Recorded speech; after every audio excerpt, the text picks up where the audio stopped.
Second time or Many times. So this is the farm, Archbishop Plain Rural Development Education Center. The farm started in 2018, which operation started, and then at the moment we are operating on 261 acres.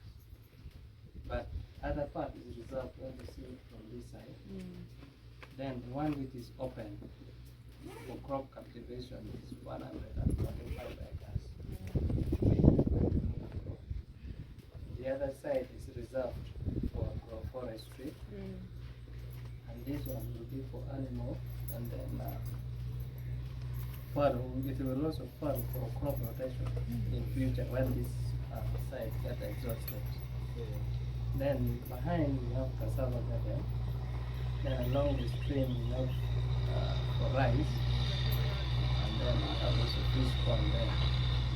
So other things we shall explain as we move, and I would also request you to observe well, record your observation. Then when we complete our survey, we shall have a debriefing.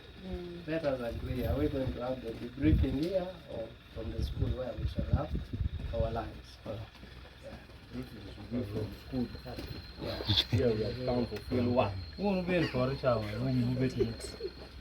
Where, father? We will be over.